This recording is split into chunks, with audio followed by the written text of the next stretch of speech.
전국 시군구 89곳의 인구 감소로 인한 소멸빨간불가 켜졌습니다. 전체 시군구 229곳 중 40% 달하는 수치입니다. 여기엔 부산시와 대구, 인천 등 광역시의 구 단위 지역 5곳도 포함됐습니다.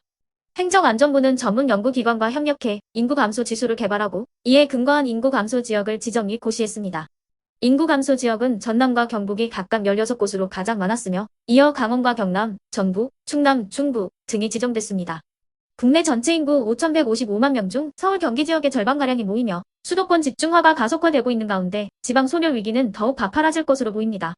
한국은행이 발표한 지역 간 인구 이동과 지역 경제 보고서에 따르면 우리나라 수도권은 11.8% 국토에 50.6% 인구가 몰려 세계적으로도 이례적인 수준의 집중도를 보이고 있습니다. 특히 청년들이 지방을 떠나 서울로 향하고 있습니다. 지난 2015년 이후 수도권 인구 증가에 대한 청년 유입 기여율은 70%를 넘어섰습니다. 반대로 인구가 감소한 동남과 호남, 대경권에서 청년 유출의 기여율은 70에서 80%대를 웃돌고 있습니다. 서울과 지방의 인구 양극화는 주택 가격 양극화로 이어지고 있습니다. 한국부동산원에 따르면 올해 수도권의 종합주택 평균 매매 가격은 5억 6,136만 원으로 지방권 2억 3,300만 원의 2배를 웃돕니다. 서울의 경우 8억 1,489만 원으로 전남 1억 3,467만 원의 6배가 넘습니다. 게다가 지방 분양시장은 소화불량 상태입니다. 9월 기준 미분양 물량은 대구가 1,501호로 가장 많았고 경북 7,680호, 충남 5,814호로 뒤를 이었습니다. 반면 서울은 914호 수준입니다. 수도권의 인구 절반이 쏠린 상황에서 국토 균형 발전은 국가적 과제입니다. 윤석열 정부는 지방시대위원회를 대통령 소속 자문위원회로 출범시켰고 최근에는 지방시대 종합계획을 발표했습니다. 지방의 자치 역량을 강화하고 양질의 교육과 일자리 인프라를 확충하는 게 핵심 내용입니다.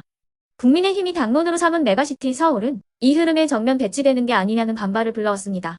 더불어민주당은 메가 서울의 다른 말은 기만 서울이라며 서울 확장을 통한 지역 소멸에 대한 분명한 입장을 밝혀야 한다고 규탄했습니다.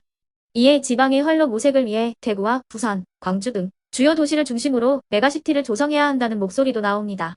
다만 메가시티 구상 자체가 서울뿐만 아니라 대구, 부산 등도 포함하고 있다며 구체적인 마스터 플랜이 나오면 지방도 광역시 중심으로 재편될 것이라는 의견도 나오고 있습니다. 그러면 지금부터 잠시만 주목해 주시기 바랍니다. 제가 구독자분들을 위해서 이벤트 선물을 하나 준비했는데요. 제가 항상 여러분들께 뭐라고 말씀을 드려요.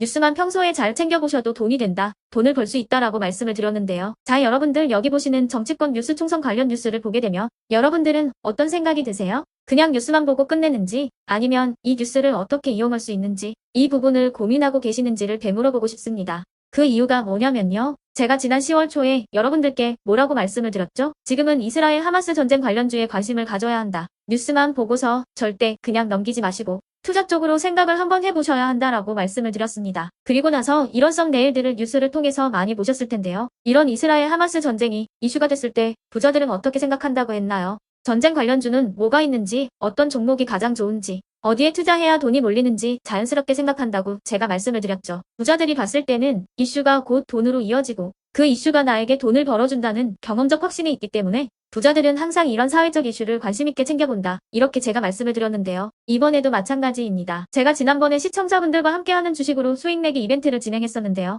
당연히 100% 무료로 진행을 했고 여기 보시면 아시겠지만 제가 지난번에도 저한테 구독이라는 문자를 보내주신 모든 시청자분들께 이렇게 전쟁 관련주 중에 가장 급등할 확률이 높은 많은 종목도 아니라 흥구석이라는 한 종목을 여러분들께 추천드렸어요. 그러면서 여기 나와 있는 대로 정확히 얼마에 매수해야 하는지 그리고 수익률이 어느 정도 나왔을 때 팔아야 하는지 이런 부분들까지 여러분들에게 정확히 알려드렸었는데요. 지금 실제로 어떻게 되었나요? 오른쪽을 보시면 아시겠지만 제가 10월 초에 문자로 흥구석이를 소개시켜드리고 실제로 한 달도 안 돼서 이렇게 주가가 2배 이상 급등이 나왔죠. 그래서 당시에도 굉장히 많은 분들이 제가 드린 종목으로 수익을 내실 수가 있었을 텐데요. 다시 한번 축하드린다고 말씀을 드리겠고 이번에도 마찬가지입니다. 최근에 이슈되고 있는 게 이 정치권 뉴스, 특히나 총선 관련 뉴스이기 때문에 우리가 어떻게 생각해 볼 수 있을까요?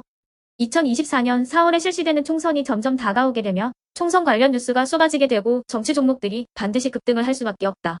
그럼 그 중에서 주목을 많이 받게 되는 인물과 국가 정책이 가장 크게 부각받을 수밖에 없다. 당연히 우리가 이쪽으로 생각해야 된다는 겁니다. 자, 그렇기 때문에 제가 이번에도 뭘 보내드리냐면 지난번과 같은 방식으로 이번에는 총선이라는 문자를 보내주시면 제가 이번 총선과 맞물려서 앞으로 대장주 역할을 하면서 주가가 가장 크게 급등할 한 종목을 여러분들에게 문자로 종목명과 사고 파는 시점을 모두 알려드릴 거예요. 그래서 여러분들이 주식으로 돈 버는 연습을 해보시라 이렇게 말씀을 드리겠고 혹시라도 나는 주식을 하지 않는다 하시는 분들은 주변에 주식하시는 분들에게 추천을 해주셔도 되고, 아니면 연세가 있으셔서 투자가 어렵다 하시는 분들은 이 종목을 가지고 자녀분들에게 한번 사봐라, 주식으로 한번 수익을 내봐라, 이렇게 조언을 해주실 수도 있는 거겠죠. 그래서 지금 이 영상을 보시는 시청자분들 중에 나도 이번 총선 관련 정치 종목이 좀 궁금하다 하시는 분들은 누구나 상관없이, 어느 시간대나 상관없이, 부담 없이 이렇게 상단에 제 번호를 항상 남겨놓고 있습니다. 제 번호 010-8109-2058번으로 저에게 이런 식으로 지난번처럼 총선이라는 문자를 보내주시면 제가 이번에도 똑같이 무료 추천 급등주 문자를 보내드리겠습니다.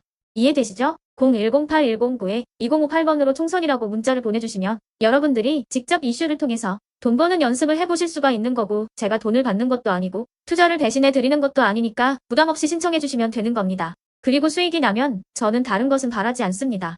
제 채널에 구독, 좋아요 하나만 눌러주시라, 이렇게 말씀을 드리겠습니다.